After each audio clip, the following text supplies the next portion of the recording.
자, 여러분, 바로 본론으로 들어가 보죠. 오늘 파헤쳐볼 이야기는요, 믿음, 돈, 그리고 정말 끔찍한 배신에 대한 기록입니다.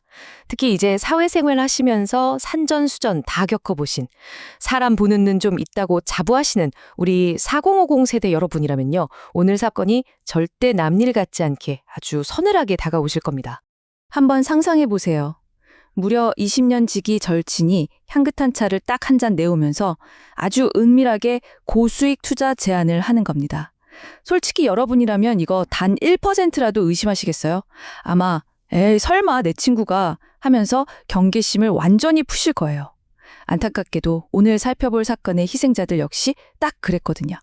우리가 오늘 기억해야 할 이름이 하나 있습니다.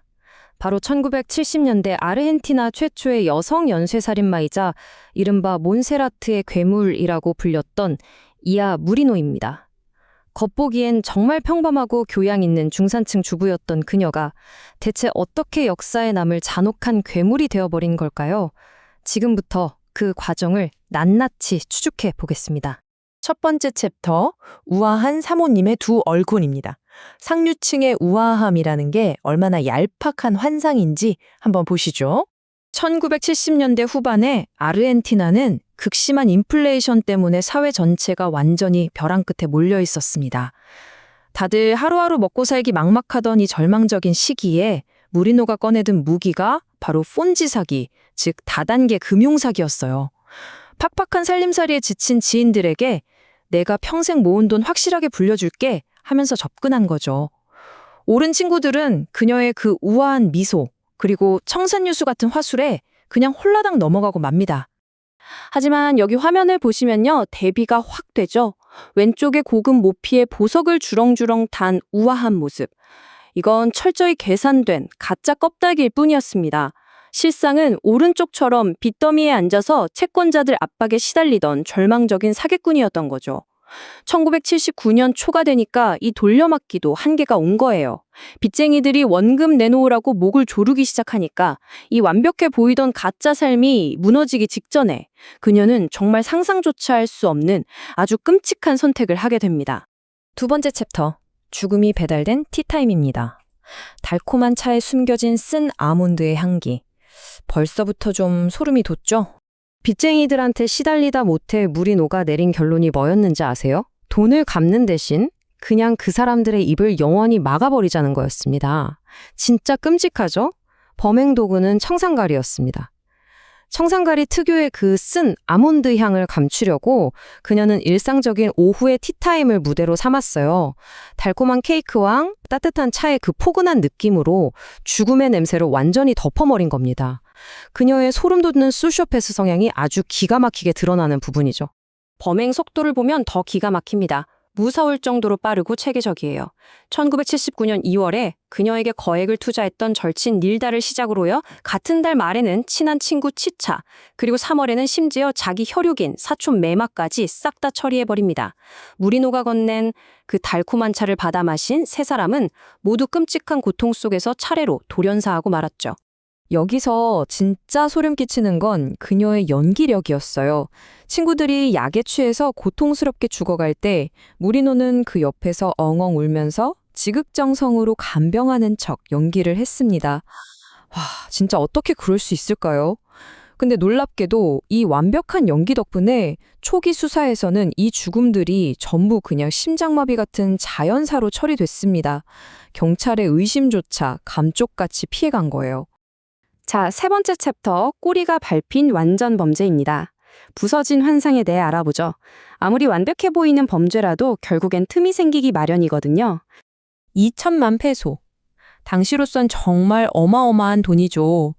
아무리 계산된 범죄라고 해도 흔적은 남는 법입니다. 세 번째 희생자였던 사촌 메마가 사망한 직후에 메마의 딸이 엄마 유품을 정리하다가 이 2천만 페소짜리 약속어음이 감쪽같이 사라진 걸 발견한 거예요.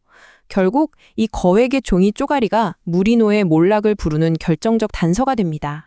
그 딸이 어음이 사라진 걸 이상하게 생각하던 찰나에 사건 직전 무리노가 메마의 집에서 어떤 작은 병이랑 종이 뭉치를 몰래 훔쳐나가는 걸 검묘 관리인이 목격했다는 증언이 나옵니다. 드디어 꼬리가 밟힌 거죠. 의혹이 짙어지니까 결국 시신 부검이 진행됐고요. 거기서 치명적인 수치의 청산가리가 딱 검출되면서 그녀의 끔찍한 연쇄 독살극은 마침내 만천하에 드러나게 됩니다. 네 번째 챕터입니다. 아들의 충격적인 고백. 핏줄이 폭로한 괴물의 진짜 정체인데요. 사실 이 부분이 제일 충격적입니다. 이 사건을 통틀어서 가장 먹먹하고 참담한 진실은 다름 아닌 그녀의 친아들 마르틴의 입에서 나왔습니다. 어머니는 나에게 단 한 번도 사랑을 주지 않은 영혼 없는 살인마였다. 여러분, 아들이 자기 친엄마를 향해 괴물이라고 부를 수밖에 없었던 그 처절한 심정이 짐작이 가시나요? 대체 왜 아들이 자기 엄마한테 그런 끔찍한 말을 했을까요? 무리노는요, 마르틴이 겨우 10살이던 생일날 자기 아들에게조차 독이 든 걸로 의심되는 케이크를 먹이려고 했습니다. 인간의 탈을 쓰고 어떻게 자기 핏줄한테 이럴 수 있죠? 그녀의 잔인함에는 진짜 선이라는 게 없었던 겁니다. 게다가 수많은 애인들한테서 돈을 뜯어내려고 그 어린 아들을 철저하게 협박의 도구로 이용하기까지 했어요. 그러니까 이 여자는 기본적인 공감 능력 자체가 아예 제로였던 겁니다. 가족이고 핏줄이고 나발이고 그냥 자기 금전적인 이익이 무조건 1순위였던 거죠. 일말의 양심조차 없는 그냥 교과서에 나올 법한 소시오패스 그 자체였어요. 마지막 5번째 챕터, 살인마의 귀괴한 말년입니다. 법망은 피했을지 몰라도 결국 인과응보라는 건 피하지 못했죠. 이런 피도 눈물도 없는 괴물이 과연 어떤 최후를 맞이했을까요? 1979년에 체포된 그녀는 1985년에 종신형을 선고받습니다. 네, 당연하죠. 근데 여기서 진짜 어이없는 일이 벌어집니다. 당시 법률 개정의 허점을 교묘하게 이용해서 3명이나 죽여놓고 고작 16년만 살다가 1995년에 떡하니 자유의 몸이 돼버립니다. 진짜 기가 막혀서 말이 안 나오죠? 감옥에서 나온 뒤의 행동은 대중의 뒷목을 더 잡게 만듭니다. 자기를 풀어준 판사들한테 고맙다며 초콜릿 상자를 떡하니 보내고요. 심지어 고액의 출연료를 받으면서 TV 토크쇼에 나가 자기 범행을 막 웃으면서 농담거리로 삼았습니다. 그러면서도 끝까지 자기는 결백하다고 우겼어요. 대중의 도덕심을 아주 대놓고 조롱한 진짜 극단적인 나르시시즘의 끝판왕이었습니다. 하지만 여러분, 결국 피할 수 없는 인과응보의 시간이 찾아왔습니다. 그녀의 말년은 결국 그녀가 그토록 원했던 화려한 모습이 아니었어요. 2014년에 심한 치매에 걸려버립니다. 자기가 평생 사람을 죽여가며 집착했던 재산도 심지어 자기 이름조차 까맣게 잊어버린 채로요. 결국 요양원에서 가족들에게조차 완벽하게 외면당하고 세상에서 가장 쓸쓸하고 공허하게 눈을 감았습니다. 자, 이쯤에서 아주 흥미롭고 좀 섬뜩한 질문 하나를 던져보겠습니다. 그녀가 친구들에게 죽음의 차를 건넬 때 썼던 그 우아한 찻잔 세트는 대체 어떻게 되었을까요? 어머니가 죽었을 때 눈물 한 방울 안 흘렸던 아들 마르틴은요, 훗날 그 끔찍한 찻잔 세트를 경매에 붙여버립니다. 그리고 거기서 나온 수익금 전액을 동물보호소에 싹 다 기부해버렸죠.